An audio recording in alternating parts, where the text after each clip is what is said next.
Hello दोस्तों, क्या हाल है। तारीख आज 1 अप्रैल 2024, दिन सोमवार, हिंदी तिथि सप्तमी। और आइए बात करते हैं आज के मुख्य समाचार में देश भर की तमाम बड़ी खबरों पर नजर डालते हैं। देखिए, एक तो आज के दिन को अप्रैल फूल डे के रूप में मनाया जाता है। आप भी अपने दोस्तों के साथ हंसी मजाक ठिठोली कर सकते हैं। और दूसरा, आज शीतला सप्तमी का पर्व भी है। आप सभी को ढेर सारी हार्दिक शुभकामनाएं शीतला माता पूजा के इस त्योहार की। आज के दिन ठंडे भोजन से माँ का पूजन किया जाता है और घरों में भी ठंडा भोजन ही खाया जाता है। आज और कल 2 दिन शीतला माता की पूजा की जाएगी। अलग अलग राज्यों में अलग अलग तिथि के हिसाब से शीतला सप्तमी और शीतला अष्टमी दोनों ही दिन शीतला देवी की पूजा का शुभ समय है। चलिए आगे बढ़े खबरों में। तो दोस्तों, अप्रैल से एक तो नया वित्त वर्ष शुरू होने जा रहा। आज से ही 31 मार्च तक पिछले वाला फाइनेंशियल ईयर समाप्त हो चुका है और आज से वित्त वर्ष 2025 की शुरुआत हो चुकी है। और ये नया वित्त वर्ष भारत के फाइनेंशियल इकोनॉमी मार्केट ग्रोथ को लेकर काफी महत्वपूर्ण साबित होगा, क्योंकि इस बार लोकसभा चुनाव भी संपन्न होने वाले हैं। नई सरकारें बनेगी तो कुछ बड़े बदलाव हमें देखने को मिलेंगे। आज देश के प्रधानमंत्री नरेंद्र मोदी मुंबई भी जा रहे हैं। आरबीआई के एक खास कार्यक्रम में भी शामिल होंगे, क्योंकि आज से ठीक 90 साल पहले आरबीआई भारतीय रिजर्व बैंक की स्थापना हुई थी और आरबीआई भी अब अपने 91वें साल में प्रवेश करने जा रहा। और रिजर्व बैंक के इस स्थापना दिवस के मौके पर पीएम मोदी भी मुंबई में सभा को संबोधित करेंगे। और इस वित्त वर्ष की आरबीआई की पहली बैठक होगी 5 अप्रैल को, एमपीसी मीटिंग। इसमें पॉलिसी रेट पर भी बड़ा फैसला लिया जाएगा। आपके लोन की ईएमआई यानी कि हर महीने की किस्त बढ़ेगी या घटेगी, इस पर भी 5 अप्रैल को आरबीआई का बड़ा फैसला आ जाएगा। इतना ही नहीं, आज 1 अप्रैल 2024 से हमारे देश में कई सारे नियम भी बदलने जा रहे हैं, जिनका सीधा असर आम लोगों पर पड़ने वाला है। क्रेडिट कार्ड से लेकर एनपीएस तक 1 अप्रैल से 10 बड़े बदलाव लागू होने जा रहे हैं। सीधा आपकी जेब पर असर पड़ेगा। 1 अप्रैल से इनकम टैक्स का नया रिजम सिस्टम भी लागू होने जा रहा। पुराने भुगतान भी चुकता करें, अन्यथा आपको ज्यादा टैक्स पे करना पड़ेगा। बीमा पॉलिसी को लेकर भी आज से नियम बदल जाएगा। 1 अप्रैल से सिर्फ इलेक्ट्रॉनिक फॉर्मेट में यानी डिजिटली मिलेगी आपको पॉलिसी डॉक्यूमेंट्स। अच्छा, और देश के सभी कारोबारियों को भी 1 अप्रैल से हर सप्ताह गेहूं भंडार की सूचना देनी होगी। होलसेलर और रिटेलर सभी कारोबारियों के लिए सरकार ने यह आदेश जारी किया है। अगर आपका एचडीएफसी बैंक में खाता है तो 1 अप्रैल को आपको ये सर्विस नहीं मिलेगी। एचडीएफसी बैंक का कहना है कि नया वित्त वर्ष शुरू हो रहा है आज 1 अप्रैल से, और इसके चलते एनईएफटी ट्रांजैक्शन सर्विस काम नहीं करेगी। इसलिए आपको आईएमपीएस, आरटीजीएस या यूपीआई यूज करना पड़ेगा। और वैसे भी आज 1 अप्रैल को बैंकों में ओपन तो रहेंगे, लेकिन आम लोगों के लिए कामकाज कम ही हो पाएंगे, क्योंकि बैंक नए वित्त वर्ष की शुरुआत करेंगे तो नई बुक्स वगैरह और नया लेखा जोखा रहेगा। इसके चलते बैंकों में आज शेड्यूल बिजी रहेगा। अच्छा, इसके अलावा देश के आम लोगों के लिए एक राहत की खबर यह है कि हाईवे और एक्सप्रेस वे पर टोल टैक्स नहीं बढ़ेगा। एनएचएआई ने देश भर में टोल टैक्स बढ़ाने का निर्णय वापस ले लिया है। अभी पिछले कुछ दिनों से आपने ये खबरें देखी होगी कि आज की बीती रात यानी कि 31 मार्च की मध्य रात्रि 12 बजे के बाद देश भर के हाईवे एक्सप्रेस वे पर टोल टैक्स बढ़ने वाला था। पहले निर्णय लिया भी था national highway authority of India की तरफ से, लेकिन अब अच्छी खबर यह है कि टोल टैक्स नहीं बढ़ेगा। रविवार देर शाम एनएचएआई मुख्यालय ने टोल टैक्स नहीं बढ़ाने का निर्णय लिया है। हालांकि महंगाई का एक झटका आपको बैंक लोन से लगने वाला है। देखिए, इस बैंक ने ग्राहकों को झटका दिया, अब कर्ज लेना महंगा पड़ेगा। दरअसल बैंक ऑफ इंडिया आज से ही लोन की रेटें महंगी करने जा रहा। बीओआई की तरफ से लोन के लेंडिंग रेट में 10 बेसिस पॉइंट यानी कि 0.10% की बढ़ोतरी करने का फैसला किया है। और इसके अलावा 3 अप्रैल से इंडियन बैंक की भी लोन की ब्याज दरें बढ़ जाएगी। इस बढ़ोतरी के बाद बैंक ऑफ इंडिया की MCLR 9.35 हो जाएगी, जबकि 3 अप्रैल के बाद जो इंडियन बैंक लोन की रेटें बढ़ाएगा उसमें 0.5% की बढ़ोतरी करेगा। और ये नई दरें 3 तारीख से लागू हो जाएगी, अभी एक दिन बाद। अच्छा, हिमाचल प्रदेश में रोडवेज बसों में सफर करना भी महंगा पड़ेगा। HRTC की लग्जरी बसों में आज से किराया बढ़ने जा रहा है और 30 सितंबर तक 10% छूट नहीं मिलेगी, है ना। और इसके अलावा भी दोस्तों पैसों से जुड़े भी 5 ऐसे नियम हैं जो आज से बदलने जा रहे हैं। भारतीय रिजर्व बैंक का आरबीआई ने बड़ी राहत दी है। अब से निष्क्रिय खातों पर आपको नहीं देना होगा ये चार्ज। ये नियम भी 1 अप्रैल से बदलने जा रहा है। यानी आपका कोई ऐसा बैंक खाता है इनएक्टिव पड़ा है तो अब आपको उन पर मिनिमम बैलेंस मेंटेनेंस चार्जेस नहीं देना पड़ेगा। भारतीय स्टेट बैंक एसबीआई के भी करोड़ों ग्राहकों को आज से झटका लगने वाला है। 1 अप्रैल से 75 रुपए महंगी हो जाएगी ये सर्विस। दरअसल एसबीआई अपने कई तरह के डेबिट कार्ड पर एनुअल मेंटेनेंस चार्जेस में बढ़ोतरी करने जा रहा। ये टेबल में आप देख सकते हैं। बीमा पॉलिसी खरीदने वालों को भी एक और बड़ा झटका लगने वाला है। अब पॉलिसी सरेंडर करने पर आपको ज्यादा पैसा नहीं मिलेगा। इरिडा की तरफ से इसका एक नया फॉर्मूला तय किया है। इसकी डिटेल जानकारी मैंने आपको डीएलएस न्यूज पर पहले भी बताई थी। इसके अलावा इलेक्ट्रिक व्हीकल की जो फेम 2 स्कीम है वो भी 31 मार्च से खत्म हो चुकी है। 1 अप्रैल से अब आपको ईवी पर कम सब्सिडी मिलेगी, क्योंकि आज से ईएमपीएस के तहत इलेक्ट्रिक 2 व्हीलर पर 10,000 रुपए तक की सब्सिडी मिलेगी। पहले फेम 2 के तहत 22,500 रुपए तक मिलते थे। इलेक्ट्रिक गाड़ियों के लिए भी सरकार ये नई स्कीम 1 अप्रैल से शुरू करने जा रही है। 1 अप्रैल से कई गाड़ियां भी महंगी होने जा रही है। देखिए, आप 1 अप्रैल से 3% 2% किया कंपनी भी कारों की रेटें बढ़ाने जा रही है। टाटा मोटर्स ने भी कॉमर्शियल व्हीकल के दाम में 2% बढ़ोतरी करने की घोषणा की है आज 1 अप्रैल से ही। और इसके अलावा पान मसाला तंबाकू को लेकर भी एक नियम बदलने जा रहा है। 1 अप्रैल से गुटखा पान मसाला बनाने वाली कंपनियों की मशीनों को लेकर 1 लाख रुपए का जुर्माना लगाने का भी फैसला किया है ना। तो ये कुछ इंपोर्टेंट रूल्स तो मैंने आपको बता दिए, और भी अगर आप डिटेल में जानना चाहते हैं दोस्तों कि आज 1 अप्रैल से हमारे देश में क्या क्या बदलाव लागू होने जा रहे हैं, तो आपको पता होगा अभी एक दिन पहले मैंने डीएलएस न्यूज पर वीडियो डाल दिया है 1 अप्रैल से क्या क्या 10 बड़े नए नियम बदलाव लागू होंगे। Complete A to Z information आप इस वीडियो में देख लीजिएगा, लिंक मैं नीचे डाल दूंगा। और चलिए अब अपन टाइम वेस्ट बिल्कुल भी नहीं करते हैं, सीधे आगे बढ़ते हैं महत्वपूर्ण बड़ी खबरों की तरफ। देखिए आप, प्रधानमंत्री नरेंद्र मोदी ने उत्तर प्रदेश मेरठ से चुनाव प्रचार की शुरुआत की और इस दौरान पीएम बोले कि भ्रष्टाचारी चाहे कितना भी बड़ा हो उसके खिलाफ सख्त कार्रवाई होगी। पीएम ने कहा कि बड़े बड़े सत्ताधारी जेल में हैं, सुप्रीम कोर्ट से उन्हें जमानत नहीं मिल रही है। इन बेईमानों ने जो धन लूटा है वो गरीबों को लौटाऊंगा। आखिर बड़े बड़े सत्ताधारी कहने के पीछे पीएम मोदी किसको टारगेट कर रहे हैं? अरविंद केजरीवाल को? या आपकी क्या राय है कमेंट करके बताओ मुझे। तो पीएम ने कहा मेरठ में भाषण देते हुए कि बड़े बड़े सत्ताधारी जेल में हैं, जमानत के लिए चक्कर काट रहे हैं लेकिन जमानत मिल नहीं रही है। और इस बीच मोदी ने वादा किया कि हमारी सरकार तीसरे कार्यकाल की तैयारी में अभी से जुट चुकी है, 5 साल का रोडमैप तैयार है। और वहीं पीएम मोदी ने कांग्रेस पर आरोप लगाते हुए कहा कि कच्चा थीऊ द्वीप कांग्रेस वालों ने श्रीलंका को दे दिया। वो बोले कि 75 साल से देश की अखंडता कमजोर कर रहे हैं, उन पर भरोसा नहीं कर सकते हैं। चलिए अगली खबर देखिए, दिल्ली के मुख्यमंत्री अरविंद केजरीवाल और झारखंड के पूर्व मुख्यमंत्री हेमंत सोरेन की रिहाई और ईडी पर जांच समेत इंडिया गठबंधन में 5 बड़ी मांगे की गई। दरअसल कल ही आपको बताऊंगा राजधानी दिल्ली में विपक्ष के पूरे इंडी गठबंधन ने रैली की, सभी नेता एक साथ इकट्ठे हुए हैं। इसमें राहुल गांधी बोले कि चुनाव से पहले ही मोदी मैच फिक्सिंग कर रहे हैं। भगवंत मान ने कहा कि देश किसी के बाप की जागीर नहीं। राहुल गांधी ने इस दौरान प्रधानमंत्री पर मैच फिक्सिंग का आरोप लगाया और रामलीला मैदान में बरसे राहुल गांधी। इस दरमियान विपक्ष के इंडी गठबंधन ने 5 बड़ी मांगे रखी और वो 5 मांगे कौन कौन सी देख सकते हैं आप। एक तो भारत के चुनाव आयोग को इलेक्शन में सभी के लिए समान अवसर सुनिश्चित करने चाहिए। अरविंद केजरीवाल हेमंत सोरेन की तत्काल रिहाई की जाए। विपक्षी पार्टियों को वित्तीय रूप से कमजोर करने की कोशिशें बंद की जाए और इलेक्टोरल बॉन्ड्स के जरिए जो बीजेपी को फंड मिला है उसकी एसआईटी जांच होनी चाहिए। इंडिया गठबंधन की रैली में नेताओं ने ईडी सीबीआई को बीजेपी का दोस्त बताया। तो इस विपक्ष की रैली पर भाजपा ने भी वार करते हुए कहा कि ये लोकतंत्र नहीं है, परिवार बचाओ भ्रष्टाचार छुपाओ रैली है, बोले सुधांशु त्रिवेदी। और वैसे दिल्ली में शराब नीति घोटाले पर एक और बड़ा खुलासा सामने आ रहा, सीबीआई और आईटी को मिला आबकारी नीति का गोवा कनेक्शन भी। अब एक और अलग एंगल से ईडी ने जांच करना शुरू कर दिया है। चलिए अगली खबर देखिए, कांग्रेस ने गरीबों को घर और महिलाओं को हर साल 1-1 लाख रुपए देने समेत आंध्र प्रदेश राज्य में 9 गारंटियों का ऐलान किया है। उन्होंने कहा कि आंध्र प्रदेश को 10 साल के लिए विशेष राज्य का दर्जा दिलाएंगे। माताओं बहनों को हर महीने 8,500 रुपए हर महीने यानी लगभग सालाना 1 लाख रुपए दिए जाएंगे महिला महालक्ष्मी योजना के तहत। और भी कुछ बड़ी घोषणाएं की कांग्रेस ने, देख सकते हैं आप। न्यूनतम वेतन बढ़ाकर 400 रुपए प्रतिदिन करेंगे। विकलांगों को 6,000 रुपए पेंशन, बुजुर्गों को 4,000 और 2.5 लाख सरकारी पदों को भरा जाएगा। चलिए अगली बड़ी खबर देखिए, सीबीआईसी ने जीएसटी को लेकर जारी किए गाइडलाइंस। बिना मंजूरी के बड़ी कंपनियों की जांच नहीं कर पाएंगे अब अधिकारी। जीएसटी के क्षेत्रीय अधिकारियों को अब किसी भी बड़े औद्योगिक घराने या प्रमुख बहुराष्ट्रीय कंपनी के खिलाफ जांच शुरू करने से पहले अपने क्षेत्रीय प्रधान मुख्य आयुक्तों की मंजूरी लेना अनिवार्य होगा, है ना। जीएसटी को लेकर आज से ही ये भी एक नया नियम लागू होने जा रहा। और वहीं देखिए बड़ी खबर, कांग्रेस को 1745 करोड़ का एक नया टैक्स नोटिस जारी किया गया। अभी इससे 2 दिन पहले 1823 करोड़ का नोटिस मिला था कांग्रेस को, आपको बताऊंगा। इस तरह से इनकम टैक्स ने कुल 3567 करोड़ की देनदारी निकाली कांग्रेस की। 2014 से लेकर 2017 के बीच के टाइम पीरियड का ये टैक्स घोटाला कांग्रेस का सामने आ रहा है। और वहीं देखिए बड़ी खबर, हमारी इंडियन आर्मी ने दिखाया दम, तैयार हैं हम। 17वीं कोर का annual air defence firing demonstration हुआ। एयर अटैक का जवाब देने की तैयारी परखी गई। इसे ब्रह्मास्त्र कोर के नाम से भी जाना जाता है। और साइबर फ्रॉड को लेकर बड़ी खबर आ रही कि साइबर फ्रॉड करने वाले 17,000 मोबाइल फोन ब्लॉक किए गए। गूगल के प्रतिनिधियों के साथ बैठक करेगी अब हरियाणा पुलिस भी। ये सिर्फ हरियाणा राज्य का डेटा है। बीते 11 महीनों में हरियाणा सरकार की तरफ से ये सख्त कदम उठाया गया है बढ़ते जा रहे साइबर फ्रॉड को देखते हुए। और वैसे कल केंद्र सरकार ने भी सभी मोबाइल यूजर्स के लिए गाइडलाइन जारी की थी। टेलीकॉम विभाग ने कहा था फोन नंबर बंद करने की धमकी देने वाले कॉल फ्रॉड हैं, इनकी शिकायत करें, है ना। तो सरकार दिनों दिन साइबर क्राइम पर रोक लगाने के लिए नए नए कदम उठा रही है। चलिए अगली खबर है, देश की राष्ट्रपति द्रौपदी मुर्मू ने लाल कृष्ण आडवाणी को घर जाकर भारत रत्न दिया। इस दौरान पीएम मोदी और उपराष्ट्रपति जगदीप धनखड़ भी मौजूद रहे। इससे एक दिन पहले 4 शख्सियतों को और सम्मानित किया गया था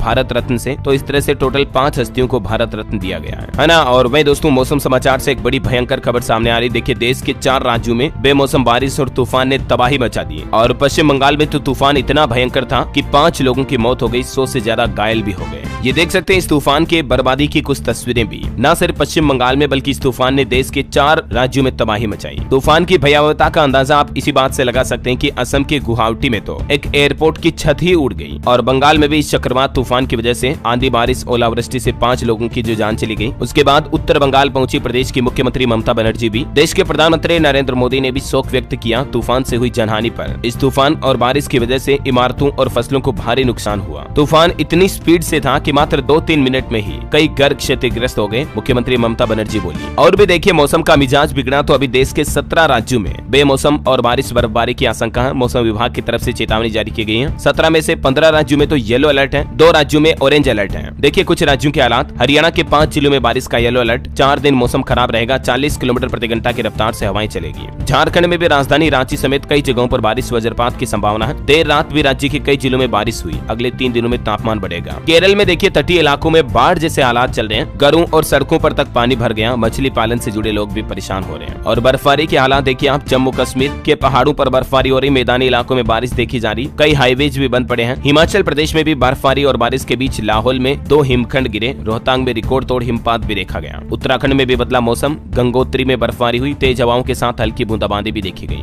और इसी बीच स्काईमेट वेदर की रिपोर्ट के मुताबिक अगले 24 घंटों के दौरान असम, मेघालय, अरुणाचल प्रदेश, मध्य प्रदेश, मध्य महाराष्ट्र, मराठवाड़ा, विदर्भ, छत्तीसगढ़ समेत देश के इन राज्यों में, अरुणाचल प्रदेश, सिक्किम वगैरह में बारिश की गतिविधियां देखने को मिलेगी, है ना। और चलिए मौसम के बाद आगे बढ़ते हैं खबरों में। देखिए बड़ी खबर, उत्तर प्रदेश में मदरसा एक्ट रद्द करने के आदेश को सुप्रीम कोर्ट में चुनौती दी गई और याचिका में कहा कि हाई कोर्ट का आदेश गलत है। अभी हाल ही में इलाहाबाद हाई कोर्ट की लखनऊ पीठ ने, आपको पता होगा, 22 तारीख को UP board of Madrasa education act 2004 को असंवैधानिक ठहरा दिया था। तो इसके खिलाफ अब सुप्रीम कोर्ट में याचिका लगाई गई है। और वहीं उत्तर प्रदेश में वाराणसी ज्ञानव्यापी मामले पर भी मुस्लिम पक्ष की याचिका पर सुप्रीम कोर्ट में आज 1 अप्रैल को सुनवाई होगी। इस पर भी इलाहाबाद हाई कोर्ट के फैसले को चुनौती दी गई। चलिए अगली खबर देखिए, AI टूल से पता लग पाएगा हृदय रोग से होने वाली मौत का खतरा। ब्रिटिश वैज्ञानिकों ने ये बात का दावा किया है और ये टेक्नोलॉजी अगर सफल रही तो हार्ट अटैक से होने वाली लाखों मौतों को बचाया जा सकेगा। चलिए अगली खबर है, हरियाणा राज्य में कंप्यूटर शिक्षकों और लैब सहायकों का बड़ा अनुबंध का समय हरियाणा कौशल रोजगार निगम के अधीन लाया जाएगा इन्हें। अभी सरकार ने इनका टाइम पीरियड 1 साल तक के लिए बढ़ा दिया है और सभी 4200 कंप्यूटर शिक्षक और लैब सहायकों को हरियाणा कौशल रोजगार निगम के अंतर्गत लाया जाएगा। ये भी हरियाणा सरकार ने शानदार घोषणा की है। 31 मार्च 2025 तक उनको सेवा विस्तार भी दिया गया है। पॉलिटिक्स से जुड़ी कुछ बड़ी खबरें देखिए आप। कांग्रेस में शामिल हुए वाजिद अली डोटासरा ने PCC में ग्रहण कराई सदस्यता। राजस्थान में ये फेरबदल देखा गया। और वहीं उड़ीसा में बीजेपी विधायक सुकांत नायक बीजू भी जनता दल में शामिल हुए। बिहार इलेक्शन से बड़ा अपडेट देखिए, 4 अप्रैल को बिहार आ सकते हैं देश के प्रधानमंत्री नरेंद्र मोदी। जमुई की रैली में शामिल होने की भी उनकी संभावना है। और हरियाणा में लोकसभा चुनाव के बीच बीजेपी का संगठन विस्तार भी देखा गया। एक हरियाणवी मॉडल को प्रदेश प्रवक्ता बनाया बीजेपी ने। 22 प्रदेश कार्यकारिणी सदस्यों समेत 98 नियुक्तियां की टोटल। ये मॉडल निधि शर्मा प्रवेश प्रवक्ता बनी। और उत्तर प्रदेश में एक नया गठबंधन देखा गया, PDM। ओवैसी पल्लवी ने मिलाया हाथ। ओवैसी ने कहा सिर्फ चुनाव तक नहीं रुकना है बल्कि आगे भी इस गठबंधन को जारी रखना है। और वहीं देखिए लोकसभा चुनाव के बीच पंजाब में आम आदमी पार्टी व कांग्रेस को कई बड़े झटके लगे। कई पूर्व पार्षद भाजपा में शामिल हुए। पंजाब जालंधर की सियासत भी फिर से गरमाई। पश्चिम बंगाल की मुख्यमंत्री ममता बनर्जी की भी भाजपा को चुनौती, कहा कि पहले 200 सीटें जीत कर दिखाएं। जबकि आपको पता होगा भाजपा लगातार इस बार 400 से ज्यादा सीटों पर जीत दर्ज करने का दावा कर रही है। खैर ये तो वक्त ही बताएगा कौन कितना गहरे पानी में है। बहरहाल आगे बढ़ते हैं खबरों में। देखिए आपको एक सावधान करने वाली खबर बताता हूँ। पंजाब के पटियाला की ये घटना है। ऑनलाइन केक मंगाया, बर्थडे था एक लड़की का, तो जोमेटो से ऑर्डर करके केक मंगाया, लेकिन वो केक खाने से बच्ची की जान चली गई। ना सिर्फ बच्ची की बल्कि परिवार के 4 सदस्यों की भी जान मुश्किल से बच पा रही है। हॉस्पिटल में भर्ती है अभी वो। अब हो सकता है केक को या तो बनाते टाइम पे बेकरी वाले के यहाँ पर कुछ न कुछ गड़बड़ हुई, फूड पॉइजनिंग का मामला हो सकता है, या कोई इरादतन या गैर इरादतन घटना है। अभी पुलिस ने मामला दर्ज कर लिया है और जिस बेकरी से केक ऑर्डर किया था उसके संचालकों को भी अरेस्ट कर लिया गया है। ये देख सकते हैं तस्वीरें, मतलब थोड़ी देर पहले तो बच्ची कितनी खुशी से अपना बर्थडे सेलिब्रेट कर रही थी। महज 2-3 घंटे बाद ही बच्ची इस दुनिया से चली गई। ईश्वर इस नन्ही गुड़िया की आत्मा को शांति दे, हमारी यही प्रार्थना है। और चलिए अगली खबर देखिए। सुप्रीम कोर्ट ने एक बड़ा फैसला सुनाया और कहा कि किसी भी राज्य के राज्यपालों को किसी काम को करने या न करने के लिए कहा जाना शर्मनाक है। जस्टिस नागरतना बोली कि संविधान के अनुसार काम होने चाहिए। राज्य सरकार अलग है, मुख्यमंत्री अलग है और राज्यपाल अलग है। सभी को अपनी अपनी ड्यूटी स्वतंत्रता पूर्वक करनी चाहिए, है ना। और खबर आ रही दोस्तों, सरकार को फाइनेंशियल ईयर 2024 में मिला अनुमान से 26% ज्यादा 63,000 करोड़ रुपए का लाभांश। डिविडेंड पॉलिसी का यह आंकड़ा है। डिविडेंड आया मतलब सरकार को अलग अलग सरकारी कंपनियों से। और मार्केट से बड़ी खबर देखिए आप, पैनासोनिक और IOCL ने मिलाया हाथ। बैटरी निर्माण के लिए आप ज्वाइंट वेंचर बनाएंगे। ये दोनों कंपनियां पार्टनरशिप में बैटरी प्रोडक्शन प्लांट शुरू करेगी। अडानी ग्रुप से भी खबर आ रही कि हिंडनबर्ग के झटके से बाहर निकला अडानी ग्रुप। बिजनेस बढ़ाने के लिए इस सप्ताह भी कंपनी ने कई बड़े ऐलान किए, मैंने आपको बताया भी था। कई नई इंडस्ट्रीज भी खोलने जा रही है अडानी, है ना। और वहीं दोस्तों हाल ही में जो किसान आंदोलन हुआ, इसको लेकर एक बड़ा चौंकाने वाला खुलासा सामने आ रहा कि हरियाणा पुलिस ने जिस ड्रोन से आंसू गैस के गोले दागे ना DGCA को को पता ही नहीं है कि वो ड्रोन का लाइसेंस भी था या नहीं था। ट्रेंड पायलट पर भी सस्पेंस बरकरार है। चलिए अगली खबर है। अब उत्तर प्रदेश के ट्रांसजेंडर भी मतदाताओं को करेंगे जागरूक। इंटरनेशनल ट्रांसजेंडर डे पर गोंडा से ये नई पहल शुरू हुई। भारत के एक्सपोर्ट यानी निर्यात पर भी बड़ी खबर देखिए। यूरोपीय, नॉर्डिक, बाल्टिक देशों में निर्यात 10% तो आयात 9.5% बढ़ा। स्वीडन भारत का सबसे बड़ा कारोबारी साझेदार बना इस वित्त वर्ष में। और एक बड़ी शानदार खबर आ रही कि इलीगल लैंडिंग एप्स पर लगाम लगाने के लिए यानी फर्जी लोन एप्स पर लगाम लगाने के लिए आरबीआई का डिजिटा एक नया सिस्टम आ रहा है। इसका नाम है डिजिटा। फुल फॉर्म है इसकी digital India trust agency. Online fraud पर रोकथाम के लिए आरबीआई यानी कि रिजर्व बैंक ऑफ इंडिया ने डिजिटा की स्थापना पर गंभीरता से विचार किया है और जल्दी आपको एक नया सिस्टम मिलेगा आपकी सेफ्टी सुरक्षा के लिए। चलिए अगली खबर देखिए। केंद्रीय गृह मंत्री अमित शाह आज राजस्थान जोधपुर का दौरा करेंगे। लोकसभा चुनाव को लेकर कार्यकर्ताओं की बैठक भी लेंगे और इस दौरान मुख्यमंत्री भजन लाल भी उनके साथ रहेंगे। वहीं एक रिपोर्ट सामने आ रही कि केंद्र सरकार ने छत्तीसगढ़ को दिए 3,80,000 करोड़ रुपए। चिमनानी की मोदी मैजिक बुक में भी ये दावा किया गया कि 10 साल में मनमोहन से ज्यादा धनराशि मोदी ने दी छत्तीसगढ़ को। और उत्तर प्रदेश के मुख्यमंत्री योगी आदित्यनाथ आज हाथरस, बुलंदशहर और गौतम बुद्ध नगर का दौरा करेंगे। इन सभी जगहों पर प्रबुद्ध वर्ग के सम्मेलन को संबोधित करेंगे। फिर कल 2 अप्रैल को सीएम योगी बरेली का दौरा करेंगे। यहाँ भी प्रबुद्ध जन सम्मेलन को संबोधित करेंगे। और वहीं उत्तर प्रदेश में देखिए मुख्तार अंसारी की मौत पर शोक जताने के लिए ओवैसी आए तो सूचना मिलते ही समर्थकों का जमावड़ा भी लगा। पीएम मोदी ने वाराणसी में वर्चुअली टिफिन मीटिंग की और प्रधानमंत्री बोले कि पहले मां गंगा ने बुलाया, अब गोद लिया। वाराणसी के भाजपा कार्यकर्ताओं के साथ वर्चुअल टिफिन मीटिंग की ये तस्वीरें आप देख सकते हैं। अच्छा, एक बड़ी दुर्घटना की खबर देखिए। हरियाणा की फैक्ट्री में भीषण आग लग गई। अंदर रखे गैस सिलेंडर फटे, 2 किलोमीटर तक धुआं फैल गया और इस घटना में झुलसने और दम घुटने से 8 गायों की भी मौत हो गई। हरियाणा के भिवानी में गद्दा फैक्ट्री में ये अग्निकांड हुआ। और खबर है कल 2 अप्रैल को उत्तराखंड के रुद्रपुर में जनसभा करेंगे पीएम मोदी। बीजेपी रैली की तैयारियों में जुटी। 3 और 4 अप्रैल को जेपी नड्डा का भी उत्तराखंड दौरा होगा। चलिए दोस्तों, एजुकेशन से जुड़े कुछ अपडेट देखिए। CUET यूजी के अभ्यर्थियों के लिए खुशखबरी है। एनटीए ने आवेदन की अंतिम तारीख बढ़ा दी है। अब आप 5 अप्रैल तक आवेदन कर पाएंगे। और बिहार 10वीं बोर्ड का रिजल्ट भी आ चुका है। 489/500 स्कोर के साथ शिवांकर कुमार स्टेट टॉपर रहा, जबकि टोटल रिजल्ट 82.91% रहा, यानी लगभग 83% स्टूडेंट जो बिहार मैट्रिक में पास हुए हैं। पूर्णिया के शिवांकर फर्स्ट और समस्तीपुर के आदर्श सेकंड टॉपर रहे। टॉप 10 में नीतीश के ड्रीम स्कूल के 6 स्टूडेंट शामिल हुए।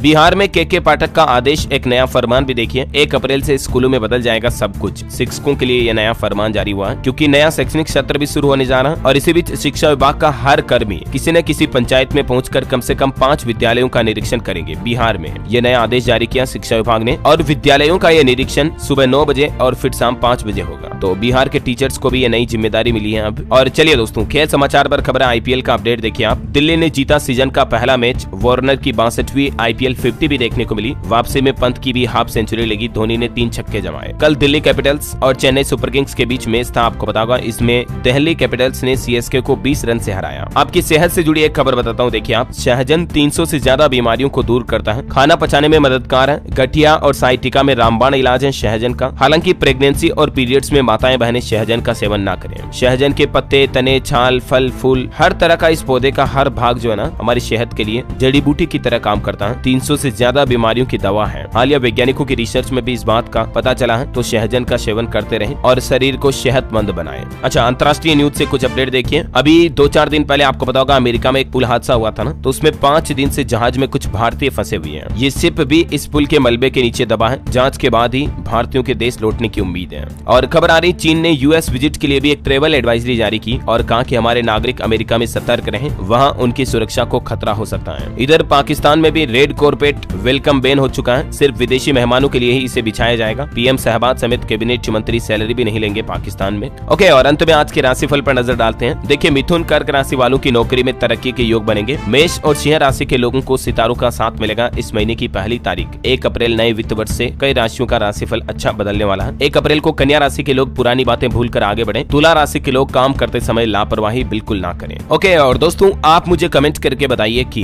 भारत की वर्तमान वित्त मंत्री निर्मला सीतारमण का ये कौन सा कार्यकाल चल रहा है अभी, दूसरा, तीसरा, चौथा, पांचवा, कौन सा, कमेंट करके बताइए। सही जवाब देने वाले लोगों को रैंडमली सेलेक्ट होने पर डीएलएस न्यूज टीम की तरफ से एक शानदार सरप्राइज गिफ्ट जीतने का मौका मिलेगा। और इसी के साथ ही अगर आपको वीडियो अच्छा लगा तो इसे लाइक करना, शेयर भी करना। डीएलएस न्यूज चैनल को सब्सक्राइब करके बेल आइकन जरूर दबा देना, रोजाना ऐसी इन्फॉर्मेटिव काम की खबरें देखते रहने के लिए। ओके, ख्याल रखिएगा अपने आप का, अपने परिवार का। मिलेंगे अगले नेक्स्ट अपडेट में, तब तक के लिए जय हिंद, जय भारत, वंदे मातरम।